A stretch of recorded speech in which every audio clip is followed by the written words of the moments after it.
né, a missionária Graça Nascimento, né, sou mãe de 5 meninos homens. Gente, ela é tão nova. 5 homens, já tem um de 20 anos, um de 19, Nossa. né? Um de 10, um de 6, um de 2. Mas falei para Jesus, tá bom, Jesus, vamos fechar a fábrica aqui. E meu esposo, né, pastor Francisco, é um homem de Deus, para a glória de Deus. Somos casados há 13 anos, né? Foi Deus que me presenteou ele, né, que eu vou estar contando. E a gente moramos ali em torno de Brasília e congrego na igreja Mensageiro de Cristo, né? Assembleia de Deus Mensageiro de Cristo, Peniel, pastoreado pelo pastor Ângelo e pastora Luísa.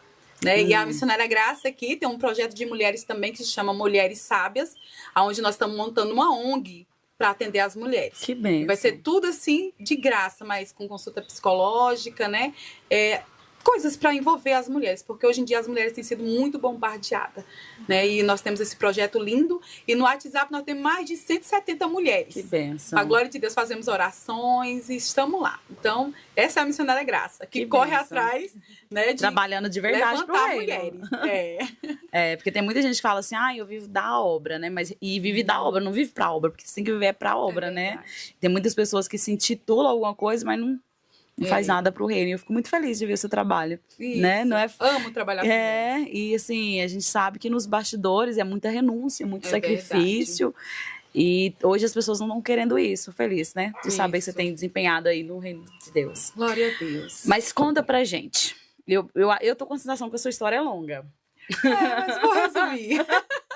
Mas eu quero ouvir. O pessoal de casa também quer ouvir. Isso. Conta pra gente. Você nasceu em berço evangélico? Não. Eu nasci em um lar que era cultuado deuses estranhos, né? Minha mãe era da Umbanda, né? Raspada a cabeça, consagrada. Inclusive, pastor Esté, a gente morava em frente ao terreiro. Então, assim, eu e meus irmãos eram os primeiros a sentar nas mesas de cariru, que se chama, né? E eles colocavam aquele pano ali, fazia aqueles 7 mesas para Exus, né? Então a gente achava aquilo ali lindo, né? E a gente sentava ali e comia aquela consagração lá. Meu lar, a minha casa era muito atribulada. Meu pai bebia muito, né? Os Exu batia muito na minha mãe. Minha mãe foi mesmo lá de dentro. Então, toda sexta-feira a gente estava lá dentro, né? Era no estado de Jacobina, né? Bahia. E ali a gente praticamente vivemos até 9 anos eu vivi essa... E como é que é esse negócio de os Exu batia na sua mãe? Vocês viam isso? Como é que é isso? Sim, eles... Hoje a gente tem um entendimento que realmente era a possessão demoníaca, né? Hoje, depois de serva do Senhor, eu entendo. Mas antes a gente achava que, vamos supor, ela incorporava Cosme e Damião. E ali batia nela e falava assim, eu quero doce, eu quero, né? E depois vinha outra, eu quero cachaça. Então a gente tentava fazer ali as vontades. As vontades, né? E quantas das vezes ela não fazia as obrigações direito, né? E ali eles pegavam e judiavam muito dela. E ela incorporava nela, ela batia a cabeça na parede. Então ela se batia enquanto eles estavam incorporados nela. Isso, se batia. Eu lembro que um dia ela ficou tão ruim assim de se bater, a gente não tinha conhecimento nenhum da palavra de Deus, que ela desmaiou. E ela chegou no hospital, o médico falou, se não voltasse, não chegasse com ela 5 minutos, ela morreria. Né? E vocês crianças, né? E a gente criança em todo esse cenário. Né? Então não foi um lar evangélico, foi um lar realmente atribulado. E como que vocês conheceram Jesus, né? E aí com 9 anos de idade, minha irmã mais velha foi embora para Brasília.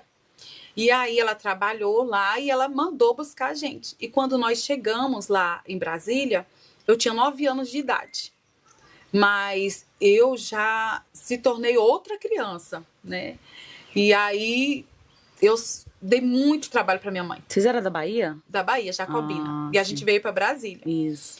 E a gente a gente foi para Brasília, né? E quando chegou lá, a minha mãe colocou um bar, né? Um bar. E a minha adolescência foi isso. Foi esse bar, foi estar ali, né? Eu falo desse jeito, na bagaceira, né, pastor Esther? Então, a gente bebia. Eu, de criança, adolescente, eu já era bem atribulada. E eu dava muito trabalho para minha mãe. E minha mãe, muitas das vezes, pastor Esther dizia assim, essa soltava um nomezão bem feio, né? Porque quando ela estava grávida de mim, ela quase morreu, né? Porque o médico falava, ou era eu ou era ela. E ela fez uma promessa para Nossa Senhora das Graças, que se eu nascesse bem, ela também, que ia colocar meu nome de Maria das Graças, né? E ela colocou esse nome. Só que realmente eu se tornei uma adolescente muito rebelde. Eu dei muito trabalho para minha mãe. Então eu cheguei a usar drogas. Minha mãe tinha esse bar, eu bebia nesse bar para segurar os clientes para minha mãe. A minha roupa, pastor Esther, era um palmo. Nossa. Quando não era um palmo de roupa, era vestida de homem. Meu né? Deus. Eu usava pince para todo lado e uns cordãozão no pescoço. Não, eu sou uma princesa hoje. Nem te imagino assim. Quando eu vou ministrar, você diz, nossa, né? Mas eu era assim, né? Raspada, cabeça aqui, né? Meu Deus. Eu era. E quem atravessasse na minha frente, o Jesus negócio faz ficava a estreito. Eu era perigosa, falar assim, né? Eu tive contando a minha história, as pessoas falando assim, mas ela ri tanto. Hoje eu dou risada porque realmente o Senhor me tirou das trevas, me tirou da lama, me tirou do lixo. Eu posso dizer, eu falo que o Senhor tira lixo e faz luxo, né? Então ele me tirou da lama. Então hoje eu conto essa história glorificando e exaltando o nome do Senhor. E nesse período de adolescência eu fugi de casa. Eu dava muito trabalho para minha mãe, né? Então eu era a ovelha negra da família. E eu lembro que um dia eu tinha um namoradinho. E esse namoradinho ficou com uma amiga minha. E eu lembro até hoje que como eu usava uns cordãozão no pescoço, que eu queria ser mala. Andava armada, viu, Esther? Pastora Armada? Esther. Andava armada. Se mexesse comigo, o negócio ficava estreito. Eu ia pras festas só pra segurar a arma dos caras. Né? Ia pra festa pra segurar as armas. Quando as polícias entravam nos forrós da vida lá, você ficava aí eles jogavam logo no meu colo. Eu segurava aqui e já saía pra poder guardar aquela arma. Porque geralmente não dava revista em mulher, só mais nos homens. Então eu era praticamente que levava, né? E eu lembro que esse dia, essa amiga, né, ficou com um namoradinho meu. E outro dia eu ficava maquinando mal. Eu falava assim, amanhã eu vou pegar ela e vou acabar com ela. E eu passava a noite toda maquinando mal. E eu lembro que quando amanheceu o dia, realmente o inimigo me usava muito. E eu fui na casa dela, mais umas amigas, né? E aí, quando eu cheguei lá, ela tava com um bebezinho no colo, pastor Esther.